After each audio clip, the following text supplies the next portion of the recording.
কৃষ্ণ। তো আজ আমরা শ্রীমদ্ ভগবদ গীতা প্রথম অধ্যায় শ্লোক সংখ্যা 28 থেকে অধ্যয়ন শুরু করব। তাহলে এখানে আমরা শুরু করব 28 নম্বর শ্লোক থেকে।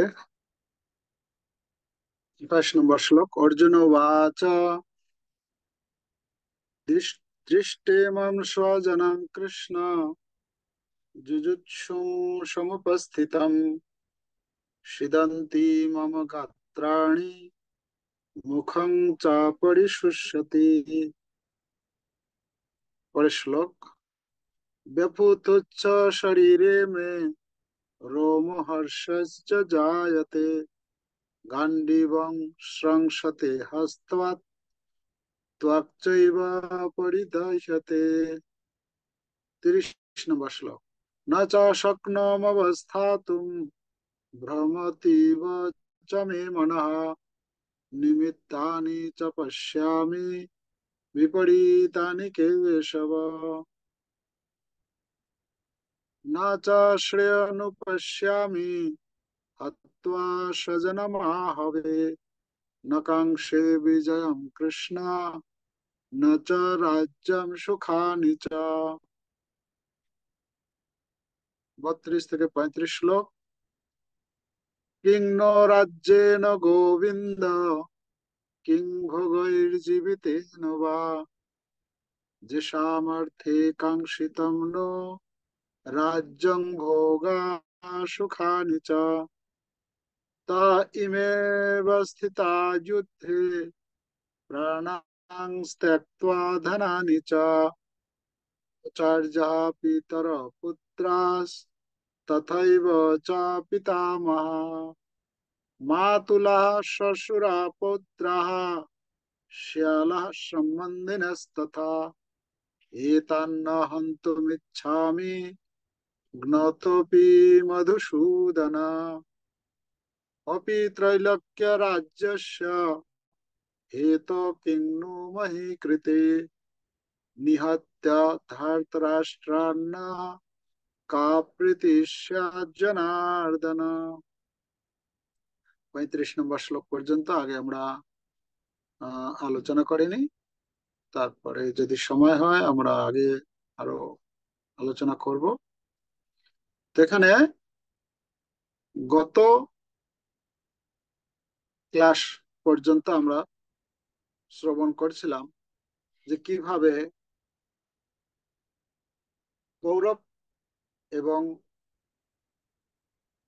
পাণ্ডব দুই দল যুদ্ধের জন্য কুরুক্ষেত্রের রণাঙ্গনে উপস্থিত হয়েছেন।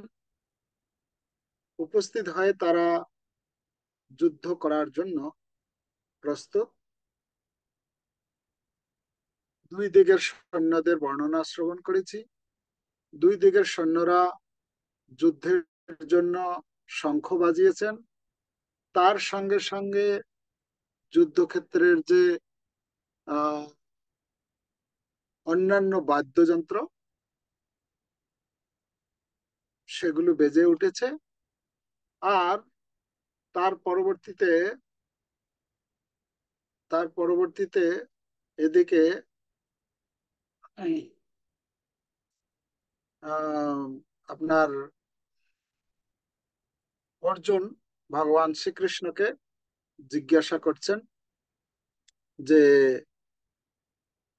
এই যে যুদ্ধ করার জন্য যারা এখানে উপস্থিত হয়েছেন, আমি একটু দেখে নিতে চাই আমার বিপক্ষে, অর্থাৎ যাদের সঙ্গে আমাকে যুদ্ধ করতে হবে সেই সমস্ত যোদ্ধাদেরকে দেখে নিতে চাই। এই ধৃতরাষ্ট্র, যে দুর্বুদ্ধি সম্পন্ন যে ধৃতরাষ্ট্র, তার পুত্রদের খুশি করার জন্য কারা কারা এখানে তার পক্ষ হয়ে যুদ্ধ করতে উপস্থিত হয়েছে। তো ভগবান শ্রীকৃষ্ণকে অর্জুন বলছেন যে তাই আপনি কি করুন হে অচ্যুত, আপনি আমার এই রথটিকে দুই সেনা দলের মাঝখানে নিয়ে গিয়ে উপস্থিত করুন। আমি যতক্ষণ পর্যন্ত দেখব যে কারা কারা যুদ্ধ করতে এসেছেন, যতক্ষণ পর্যন্ত দেখা না হচ্ছে ততক্ষণ পর্যন্ত আপনি আমার রথটি দুই দলের সেনাদের মাঝখানে স্থাপন করুন। যাবৎ এতান নিরীক্ষে হাম যদ্ধু কামান অবস্থিতান। অর্জুন ভগবান অচ্যুতকে বললেন। তো ভগবান ভক্তের সেবক হয়ে, ভক্তের আদেশ পেয়ে তিনি কি করলেন, তার রথটি দুই সেনাদলের মাঝখানে চালিয়ে নিয়ে গিয়ে এমন জায়গায় দাঁড় দাঁড় করালেন। কোথায় দাঁড়ার স্থাপন করলেন? না, যেখানে সামনে মহান মহান ব্যক্তিগণ উপস্থিত রয়েছেন। পিতামহ ভীষ্মদেব, কুলগুরু কৃপাচার্য, অস্ত্রগুরু দ্রোণাচার্য এবং আর যারা মহান ব্যক্তি, যারা কি এই পাণ্ডবদেরকে ছোটবেলা থেকেই সুরক্ষা দিয়ে এসেছেন, শিক্ষা দিয়ে এসেছেন। হ্যাঁ, তো তাদের সঙ্গে যুদ্ধ করতে হবে। তো মাঝখানে গিয়ে দাঁড় করে দিয়েছেন। আর দাঁড় করে দেওয়ার পরে ভগবান বলছেন অর্জুনকে, হে অর্জুন, তুমি দেখে নিতে চেয়েছিলে কার সঙ্গে যুদ্ধ করতে হবে, এই দেখো তোমার সামনে ভীষ্ম দ্রোণ প্রমুখতা। হ্যাঁ, এই ভীষ্ম, দ্রোণাচার্য, কৃপাচার্য, অশ্বত্থামা ইত্যাদি ইত্যাদি এই সৈন্যগণ রয়েছে, তাদেরকে তুমি কি করো, দর্শন করো। তো অর্জুন যখন তাদের প্রতি দৃষ্টি নিক্ষেপ করলেন, তো সবাইকে তিনি দেখছেন কি, সবাই আমার নিজজন। হ্যাঁ, কেউ গুরুদেব, কেউ শ্বশুর মশাই বা পিতৃব্য, ঠাকুর দাদা, হ্যাঁ, আহ, মামা, তাদেরকে সবাইকে দেখছেন। তো তাদেরকে যখন দেখছেন, দেখে অর্জুনের এবারে কি হয়ে গেছে, অর্জুন তাদের প্রতি করুণা, করুণা আর উদ্রেক হয়েছে, করুণা এসেছে। কিরকম? তাদের প্রতি করুণা, যে এদেরকে আমাকে এই ধনুর, তীক্ষ্ণ ধনুর বাণ দিয়ে তাদেরকে বধ করতে হবে, এরকম যুদ্ধ করতে হবে আমাকে। তো তখন কি করলেন, এদের প্রতি করুণা যখন অর্জুনের ভেতরে জাগলো, তখন অর্জুন কিছু কথা বলছেন। মানে প্রকৃতপক্ষে অর্জুনের পুরো দেখেই তার হয়ে গেছে, যুদ্ধ করার যে ইচ্ছা ছিল, সেই ইচ্ছা নষ্ট হয়ে গেছে। অর্জুন বলছেন এখানে এই শ্লোক থেকে, 28 নম্বর শ্লোক থেকে বলছেন, কি বলছেন, যে দৃষ্টিমম স্বজনম কৃষ্ণ যুজুৎসুম সমুপস্থিত। অর্জুন দেখলেন, যখন দেখলেন যে এখানে আমার নিজ, মানে আত্মীয় স্বজন বন্ধু বান্ধব, তারাই এখানে আমার সামনে, স্বজন, স্বজন মানে হচ্ছে নিজের জন, তারাই এখানে সামনে উপস্থিত হয়েছেন, তখন তার কি হতে শুরু হয়েছে, তার কিছু, তার কিছু শরীরের, শরীরের কিছু মানে প্রতিক্রিয়া শুরু হয়ে গেছে। সেই প্রতিক্রিয়া কি, সিদন্তি মম গাত্রাণী। অর্জুন বলছেন, হ্যাঁ কৃষ্ণ, আমার কি হচ্ছে, গা সিদন্তি মম গাত্রাণী। সিদন্তি মানে হচ্ছে অবসন্ন, মানে অবশ হয়ে যাচ্ছে। আমার শরীর কি হয়ে যাচ্ছে, অবশ হয়ে যাচ্ছে। অঙ্গ প্রত্যঙ্গ গুলো যেন আর কাজ করবে না। আর আমার মুখটা কি হয়ে যাচ্ছে, শুকিয়ে যাচ্ছে। তো এই যে মুখ যে শুকিয়ে যাচ্ছে, এখানে আমরা দেখতে পাচ্ছি যে অর্জুনের ভেতরে কি এসেছে, দয়ার মনোভাব এসছে, দয়া ভাব এসছে। তো সাধারণত এই 28 নম্বর শ্লোক থেকে 30 নম্বর শ্লোক পর্যন্ত এই অর্জুনের যে এই যে মানে শরীরের মধ্যে যে বিভিন্ন লক্ষণ প্রকাশ পেয়েছে, হ্যাঁ, সেই লক্ষণগুলোর বর্ণনা করা হচ্ছে 28, 29, 30, তিনটি শ্লোক। 28, 29, 30, তিনটি শ্লোকে। তো পরপর পরপর বর্ণনা করা হয়েছে আহ এই তিনটি শ্লোকে 9টা লক্ষণের কথা বর্ণনা করা হয়েছে। 9টি লক্ষণের কথা বর্ণনা করা হয়েছে। তো সেটা আমরা ধীরে ধীরে আলোচনা করব। তার আগে আমরা আলোচনা করব একটু যে অর্জুন এখানে এই সমস্ত যে লক্ষণ তার মধ্যে যখন প্রকাশিত হয়েছে, তো তখন কি হয়েছে, এইখানে আমাদের আজকে আমরা দুইটা বিষয় আলোচনা করব, বিশেষ করে 28 থেকে 30 আর 31 থেকে 35। 28 থেকে 30 নম্বর শ্লোকের মধ্যে বর্ণনা করা হচ্ছে অর্জুনের সহানুভূতি বা অর্জুনের দয়া তাদের প্রতি, যারা বিপক্ষে, যারা যুদ্ধ করতে এসেছেন তাদেরকে দেখে তাদেরকে মারতে হবে, তাদেরকে বধ করতে হবে। তো তাদের প্রতি দয়া ভাব তার মধ্যে জাগরিত হয়েছে। তো সেটা হচ্ছে 28 থেকে 30 নম্বর শ্লোকে এই সহানুভূতি, অর্জুনের যে সহানুভূতি তাদের প্রতি, সেই কথা যুক্তি দিয়ে তুলে ধরবেন। এরকম অর্জুন পরপর 5টা যুক্তি প্রদর্শন করবেন, যুক্তি দিবেন ভগবানকে যে এই যুদ্ধ করাই উচিত নয়। যদিও যুদ্ধ করতে এসেছি, কিন্তু যুদ্ধ করা উচিত নয়। কেন উচিত নয়, এই পরপর এই আহ এই 28 নম্বর শ্লোক থেকে পরপর এই অধ্যায়ের শেষ পর্যন্ত তিনি যুক্তি দেখাবেন। সেই যুক্তিগুলো আমরা এক একটা করে আলোচনা করব। আজকে আমরা দুটো যুক্তি আলোচনা করব, যদি কোনো অসুবিধা না হয় আমাদের নেট বা জুমের। তো দুটো যুক্তি আলোচনা করব। একটা হচ্ছে দয়া, মানে অর্জুনের সহানুভূতি, একটা পয়েন্ট। দ্বিতীয় পয়েন্ট আলোচনা করব আমরা যে অর্জুন তুলে ধরেছে যে বিষয় ভোগের হানি, ঠিক আছে, সুখ ভোগ। সুখ ভোগ কথাটা মনে রাখলে হবে। প্রথমটা হচ্ছে দয়া, দ্বিতীয়টা হচ্ছে সুখ ভোগ। এই সুখ ভোগের কথাটা 31 থেকে 35 নম্বর শ্লোকে অর্জুন তুলে ধরে। আচ্ছা, এখানে প্রথম প্রথম হচ্ছে কি, প্রথম হচ্ছে অর্জুন এই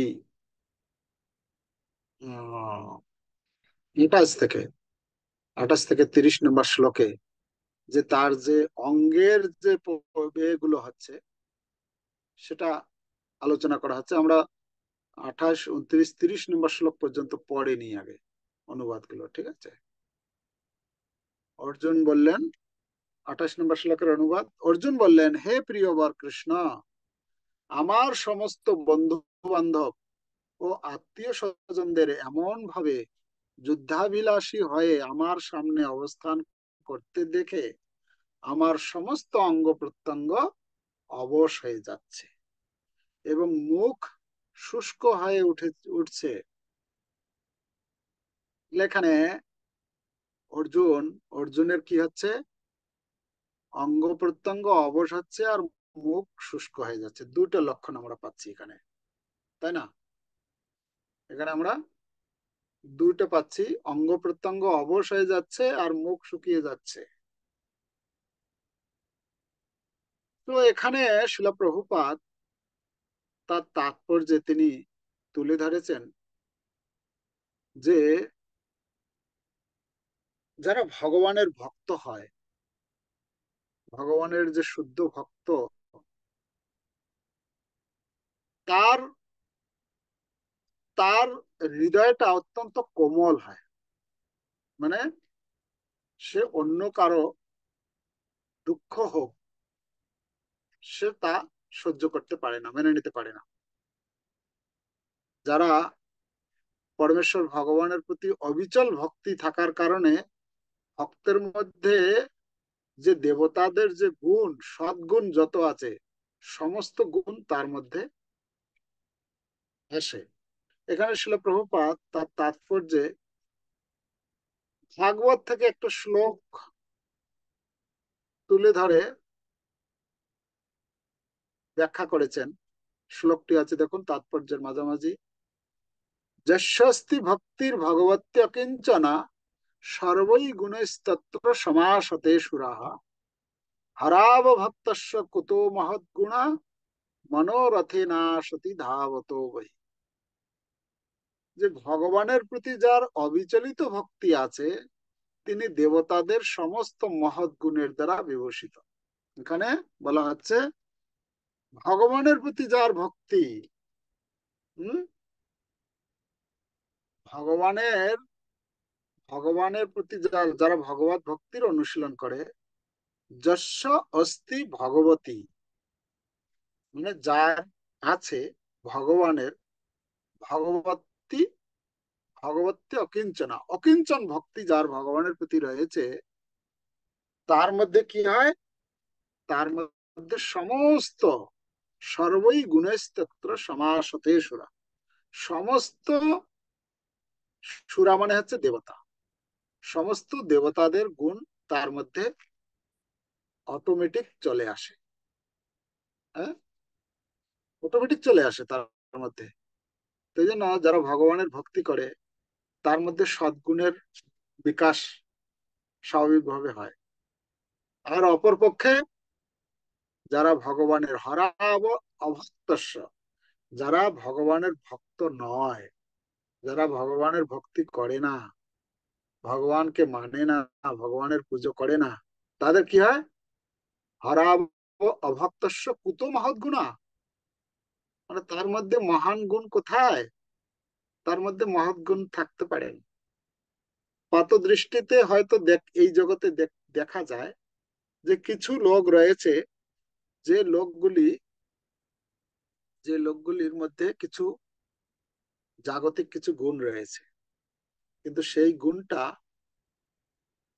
গুণটা ভগবত ভক্তির, মানে যদি যেহেতু সে ভগবত ভক্তি করছে না, সেই গুণটা যে সে যে প্রকাশ, মানে সে যে দেখাচ্ছে, সে তার মধ্যেও কিছু স্বার্থ লুকিয়ে আছে। যেমন দেখা যায় না, এই জগতে কিছু লোক সমাজ সেবা করছে, জনকল্যাণমূলক কাজ করছে, অন্যের উপকার করব, হ্যাঁ, হসপিটাল খুলে দেব, স্কুল কলেজ খুলে দেব, কিছু দান করব, কিছু করব, এই এই যে যা কিছু করছে, কিন্তু সে নিজে ভগবত ভক্তির অনুশীলন করছে না। তো এর মাধ্যমে কি হচ্ছে, খোঁজ করলে দেখা যাবে যে এই যে দান করছে, যে ধ্যান করছে, যা কিছু করছে, এর মধ্যেও তার স্বার্থ লুকিয়ে আছে। ঠিক আছে, এখানে বলছেন হরেব অভক্তস্য কুতো মহৎ গুণা,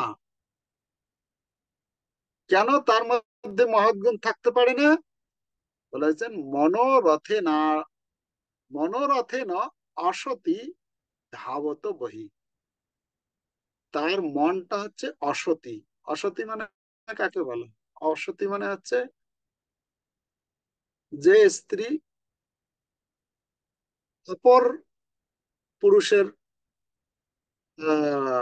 সঙ্গে মেলামেশা করে তার প্রতি থেকে, তো তাকে অসতী বলা হচ্ছে। তো বলছেন এখানে মনটা, সেই সমস্ত ব্যক্তির মন হচ্ছে অসতীর মতো। অসতী মন মনোরথে না অসতী ধাবত বহি, ধাবত মানে সে তার যে যেখানে যুক্ত হওয়ার কথা সেখানে যুক্ত না হয়, মানে ভগবানের শরণাগত হওয়ার কথা, সেটা না হয় কি করে, বহির মানে বাইরের থেকে সে আনন্দ পাওয়ার চেষ্টা করে। কখনো একটা কিছু করবে, তার পরক্ষণে আর কিছু করবে, তারপরে আর কিছু করবে, মানে চঞ্চল এরকম ব্যক্তি। তো এই জন্য বলা হচ্ছে, কিন্তু অর্জুন এখানে কি ছিলেন? অর্জুন ছিলেন ভগবানের মহান ভক্ত। তো মহান ভক্ত হওয়ার ফলে অর্জুন কি করলেন? অর্জুন যেহেতু ছিলেন মহান ভক্ত, তাই তাই এখানে বলা হচ্ছে, প্রপাত বলছেন যে যেহেতু অর্জুন ছিলেন ভগবানের মহান ভক্ত, তাই তার মধ্যে সমস্ত দেবতাদের গুণ, এই দেবতাদের গুণ লাভ করার জন্য, আয়ত্ত করার জন্য আলাদাভাবে প্রয়াস করার কোনো প্রয়োজন নেই। কেন? না, ভগবানের ভক্তি করলে স্বাভাবিকভাবে সেই সমস্ত গুণগুলো তার মধ্যে প্রকাশ পায়। পক্ষান্তরে অভক্তরা সংস্কৃতি ও শিক্ষা দীক্ষায় উন্নত হলেও তাদের কোনো সদ্গুণ থাকে না। কেন? না, মনোধর্মের দ্বারা পরিচালিত হয়ে তারা চোখ ধাঁধানো জাগতিক শক্তির দ্বারা আকৃষ্ট হয়ে পড়ে। তো সে কথা বলার পরে বলছেন, কোমল হৃদয় বৃত্তির পরিচয়। এই যে কোমল ভক্তের হৃদয় যে কোমল হয়, তার পরিচয় এখানে অর্জুনের মাধ্যমে পাচ্ছি আমরা। অর্জুনের উভয় পক্ষের সেনাদের প্রতি দয়া অনুভব হয়েছিলেন। কেন?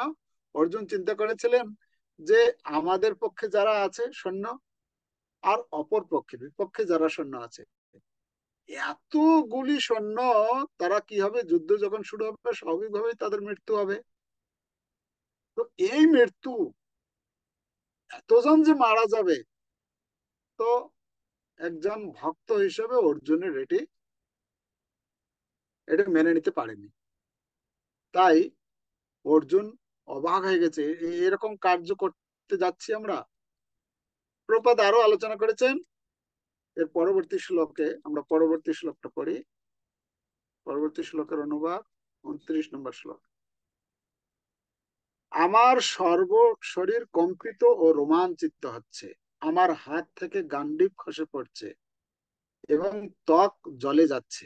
তাহলে আগের শ্লোকে আমরা দুইটা লক্ষণ পেয়েছি, এই শ্লোকে আমরা পাচ্ছি কি হচ্ছে? আমার শরীর কম্পিত হচ্ছে, শরীর কাঁপছে, মানে দাঁড়িয়ে থাকতে পারছি না। রোমাঞ্চিত হচ্ছে, মানে গায়ে কাঁটা দিয়ে উঠছে, এরকম অবস্থা। আমার হাত থেকে গান্ডিব খসে পড়ছে। এই গান্ডিব হচ্ছে অর্জুনের ধনুক। যে ধনুক দিয়ে যুদ্ধ করবে, অর্জুন বলছে সেই ধনুক আমার হাত থেকে খসে পড়ে যাচ্ছে, আর এই গা যেন আমার জ্বলে যাচ্ছে। তাই না?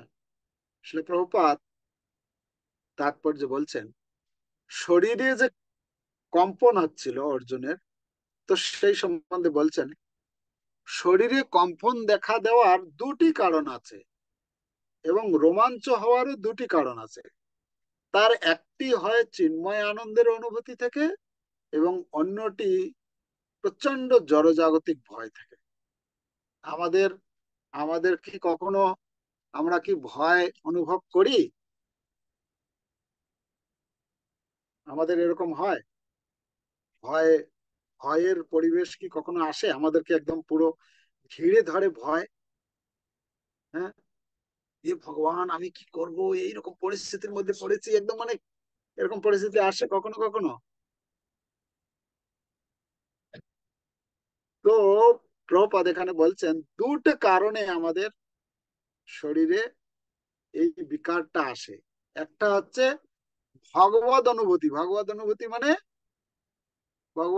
মানে ভগবানের দিব্য প্রেম আমাদের ভেতরে যখন জাগরিত হবে। এখন তো আমরা বুঝতে পারবো না ওটা কি রকম, কেন আমাদের ভেতরে ভগবত প্রেম এখনো আছে নাকি? কেউ কারো আছে?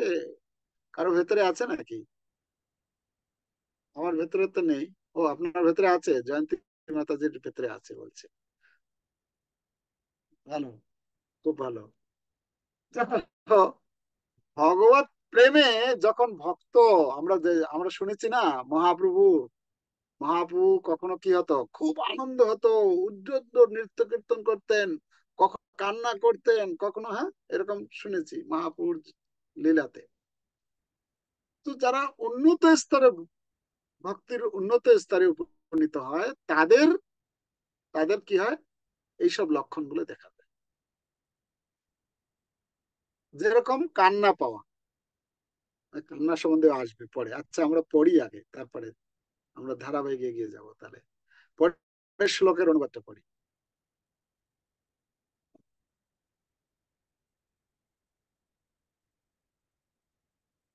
30 নম্বর শ্লোকের অনুবাদ। হে কেশব, আমি এখন আর স্থির থাকতে পারছি না, আমি আত্মবিস্মৃত হচ্ছি এবং আমার চিত্ত উদ্ভ্রান্ত হচ্ছে। আমি কেবল অমঙ্গল সূচক লক্ষণ সমূহ দর্শন করছি। তাহলে এখানে অর্জুন কি বলছেন? স্থির থাকতে পারছি না আমি, আমি নিজেকে নিজেই ভুলে যাচ্ছি যে আমি কে। হ্যাঁ, এবং আমার চিত্ত উদ্ভ্রান্ত হচ্ছে। এই সবগুলো হচ্ছে কি অমঙ্গল সূচক লক্ষণ। হ্যাঁ, অমঙ্গল সূচক লক্ষণ। এখানে আমরা দেখতে পাচ্ছি, এখানে এই শ্লোকের তাৎপর্য শিলা প্রভুপাদ বলেছেন ভয়, ভয়ম দ্বিতীয় অভিনিবেশতা স্যাৎ, ভাগবত থেকে একটি শ্লোক কোট করেছেন যে ভয় কখন আসে? ভয় আমাদের আসে দ্বিতীয় অভিনিবেশ। প্রথম অভিনিবেশ হচ্ছে ভগবানের ভগবানের শরণাগত হওয়া, ভগবানের আশ্রয় গ্রহণ করা, ভগবানের উপর আহ, নির্ভর করা। হ্যাঁ, কিন্তু ভগবানের উপর যখন আমরা নির্ভর না করে অন্য কারো প্রতি, অন্য কোনো বস্তুর প্রতি বা অন্য কোনো ব্যক্তির প্রতি আমরা নির্ভর করি, তখন আমাদের ভয় উৎপন্ন হয়। এখানে আমরা কয়েকটা বিষয় দেখতে পাচ্ছি। একটা হচ্ছে অস্থিরতা। এই অস্থিরতা, তারপরে চিত্ত দ্রৌবল্য। চিত্ত দ্রৌবল্য মানে চিত্ত, এখানে বলছেন না প্রভু, অর্জুন বলছেন যে আমি নিজেকে ভুলে যাচ্ছি, নিজেকে, আত্মবিস্মৃতি।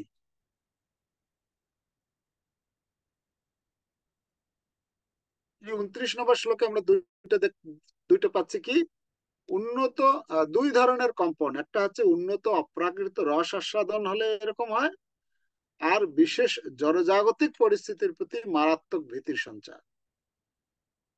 এখানে অর্জুনের যে অর্জুনের যে হাত থেকে গান্ডীব খসে পড়ছিল, এটি কিসের কারণে হয়েছিল? কিসের কারণে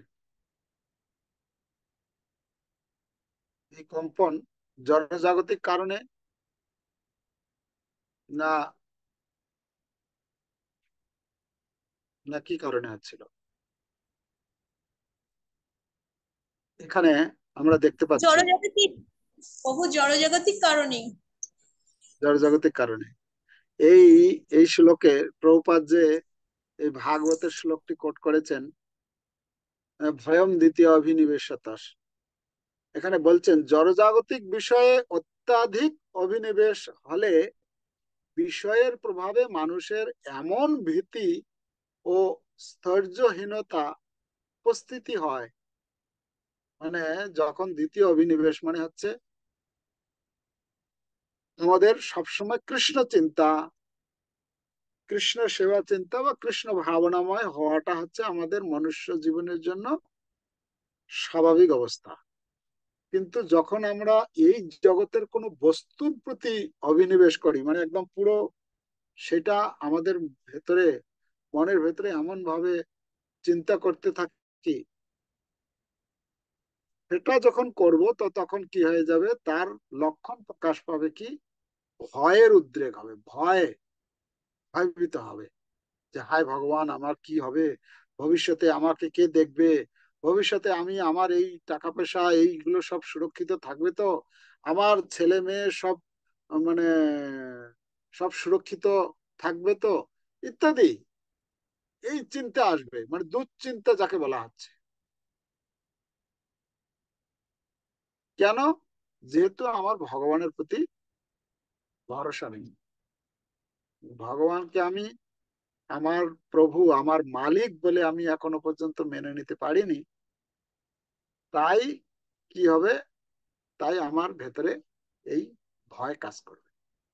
যারা ভগবানের ভক্ত হয়, ভগবানের প্রতি আশ্রিত হয়, তাদের ভয়, যে যত বড় ভক্তিতে উন্নত হবে, তার ভয় তত কমবে।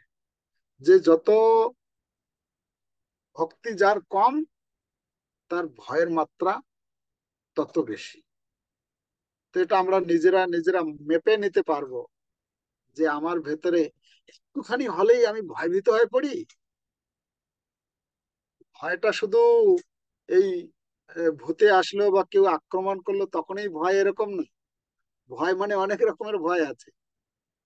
হ্যাঁ, ভয় মানে ভয় থেকে দুশ্চিন্তা আসবে। ভয় মানে আমার ছেলেকে নিয়ে চিন্তা করব, আমার মেয়েকে নিয়ে চিন্তা করব, আমার টাকাকে নিয়ে চিন্তা করব, আমার বিজনেসকে নিয়ে। হায়, আমার এই টাকা পয়সাগুলো ঠিকঠাক থাকবে তো, আমার এই জমি জায়গাটা সব ঠিক সুরক্ষিত থাকবে তো, মানে অনেক রকমের চিন্তা করে ভয়। হ্যাঁ, ঠিক ঠিক ঠিক বলছে। তো এই ভয়টা যখন যার যত বেশি হবে, সে তত মানসিক ভাবে কি হয়ে যাবে? দুর্বল হয়ে যাবে। সে আর ভগবত ভক্তি অনুশীলন করার মতো সেই শক্তি আর তার থাকে না। সে শক্তি হারিয়ে ফেলে। ঠিক আছে? তো এই জন্য তো এই জন্য এখানে আহ এখানে অর্জুনের যে ভেতরে এই যে ভয় কাজ করছে, অনিত্য জড়জাগতিক পরিবর্তনে মুহ্যমান হয়ে যাবে না, কারণ তা জড় জগতের বৈশিষ্ট্য। আচ্ছা, এখানে বলছেন যে ব্যবহারিক প্রয়োগ, ব্যবহারিক এই শ্লোকের যে ব্যবহারিক প্রয়োগ আমরা কিভাবে করব। তো এখানে বলা হচ্ছে যে যে যত এই জড়জগৎ, এই জগতের মধ্যে যা কিছু বস্তু রয়েছে, সেই সমস্ত বস্তুগুলো কি, সেগুলি হচ্ছে, প্রত্যেকটা বস্তু হচ্ছে অনিত্য। অনিত্য মানে, অনিত্য মানে আমরা এই সমস্ত বস্তুগুলোকে সাথে নিয়ে যেতে পারবো না। পারবো? মৃত্যুর সময় নিয়ে যেতে পারবো? এটা একটা এটা আছে, কাহিনী আছে, যে এক সময় এক মহাত্মা এক মহাত্মা একজন রাজা ছিলেন। সেই রাজা, তার বয়সও হয়ে গেছে, কিন্তু তবুও সে তার এই রাজ বৈভব কি করে আরো বৃদ্ধি করবে, তার প্রজা আরো, মানে সৈন্যবল বৃদ্ধি করবে, সে কি করে আরো সুখে শান্তিতে থাকবে, সেই নিয়ে দিন রাত শুধু চিন্তা করতো। তো একদিন ওই রাজ আহ আহ, রাজ্য দিয়ে একজন মহাত্মা যাচ্ছিলেন। তো মহাত্মা যাচ্ছেন, তার রাজার নামে শুনছেন, আর দেখছি অনেক বিশাল বৈভবশালী রাজপ্রাসাদ। তো সেই সাধুর ভেতরে, মহাত্মার ভেতরে একটু ইচ্ছা জাগলো, যে কেননা এই রাজাকে কিছু কৃপা করা যাক। তো রাজা তো একদম পুরো জড় সম্পদ, জড় বিষয় নিয়ে একদম পুরো মেতে আছে। ওইসব সাধু সঙ্গ, ওইসব ভগবানের কথা শোনা, ওইসব কিছু পছন্দ করে না। তো রাজার দরবারে গিয়েছে। সে মহাত্মা গিয়ে বলছেন রাজার সঙ্গে একটু সাক্ষাৎ করতে চাই। তো পৌঁছে গেছে, ভেতরে প্রবেশ করেছে। ঠিক আছে, প্রবেশ করছে। তো তখন বলছেন, হে রাজামশাই, হে রাজন, আহ ভালো মন্দ দুই এক কথা জিজ্ঞাসা করেছে। সেখানে তো আর এই গীতা পাঠের কোনো প্রশ্নই নেই। কেন? রাজা ওইসব বিষয়ে তার কোনো ইন্টারেস্ট নেই। সে কি করে তার আহ, কি বলে রাজকোষ কি করে বাড়াবে, সেই নিয়ে চিন্তা। সে কি করে তার রাজ্যের সীমা বাড়াবে, সেই নিয়ে চিন্তা। তো সেটা নিয়ে মেতে আছে। তো তখন এই মহাত্মা যাওয়ার সময় বলছে, ঠিক আছে তাহলে আসি। তো সেখান থেকে উঠে তো একটু পা বাড়িয়েছে, পা বাড়িয়ে পরে আবার ফিরে এসেছে। আচ্ছা আচ্ছা, আমার একটা জিনিস আপনি একটু উপকার করবেন। বলছে কি, বলুন। আমি তো আরে রাজা, একটা একজন সাধুকে আর কি আর চাইবি, আর কি আর উপকার করবো, বলুন বলুন। তো বলছেন যে এই আমি না, এই আমার কাছে একটা সুই আছে, সুই। হ্যাঁ, কাপড় সেলাই করি, সুই। তো একটা সুই আছে, এই সুইটা একটু আপনি রাখবেন। তো বলছে একটা সুই রাখার জন্য, যে হ্যাঁ আমি আপনাকে দিচ্ছি, আপনার কাছ থেকেই কিন্তু নেব আমি। তো বলছে, তো সুইটা, আচ্ছা কথা কবে নেবেন, কখন নেবেন, কিভাবে নেবেন? বলছেন সুইটা আমি পরে নিয়ে যাব। তো পরে তো বলবেন তো কবে নেবেন। বলছে না, এই এই জন্মে না,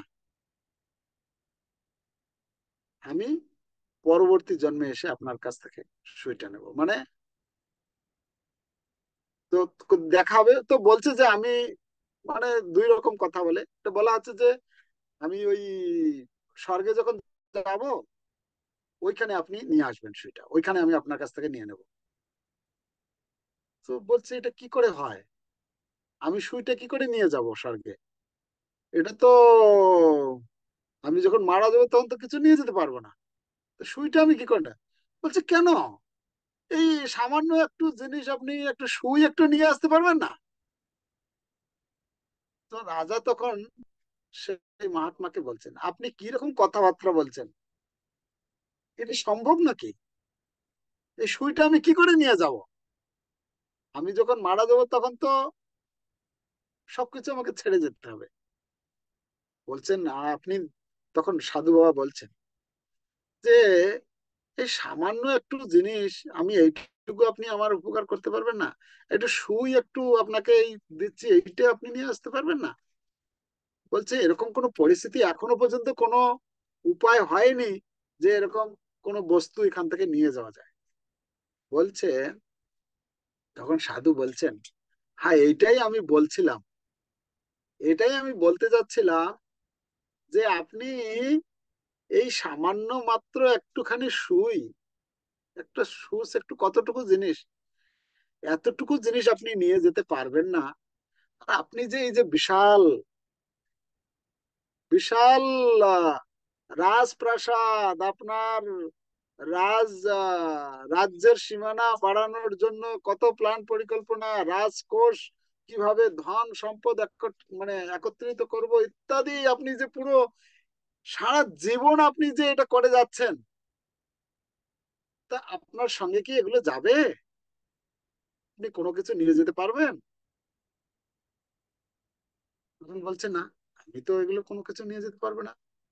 তো তখন বলছে যে আপনি যে বস্তুকে আপনার সাথে নিয়ে যেতে পারবেন না, তার পিছনে আপনি সারাটা জীবন দিয়ে দিচ্ছেন। কিন্তু আপনি যে আপনার পরবর্তী জীবনের জন্য, তার মানে কি আপনি নিয়ে যেতে পারবেন, মানে এগুলো আপনার সম্বল নয়। এই সমস্ত বস্তুগুলো আপনার জীবনের সম্বল নয়, আপনার জীবনের সম্বল। তাহলে আপনি যে এর পরবর্তী জীবনে যে আপনি যখন চলে যাবেন এই জগৎ থেকে, তার জন্য আপনি কিছু সম্পদ, কিছু রোজগার করেছেন বা কিছু ব্যবস্থা করেছেন? তখন রাজার মানে জ্ঞান চক্ষু খুলেছে, সত্যি আমি তো পরবর্তী জন্মের জন্য এরকম কোনো চিন্তা ভাবনা করিনি। আমি তো জানি আমি একজন রাজা হিসেবে আমার কর্তব্য আমি পালন করছি, আমার প্রজাবর্গকে আহ, দান করব, আমি আমার রাজ্যের সীমা বর্ধিত করব, আমি যাতে সুখে শান্তিতে থাকে ইত্যাদি ইত্যাদি, এর মধ্যে আমি তো পুরো এগুলো নিয়েই চিন্তা করছি। আমার পরবর্তী জন্মের জন্য এরকম তো কোনো চিন্তা ভাবনা করিনি। তখন বলছেন যে এই জন্যই আমি আপনার কাছে এসেছি। হ্যাঁ, এই পরবর্তী জন্মের জন্য কি যাবে আমাদের সাথে? পরবর্তী জন্মের জন্য আমার যাবে কি,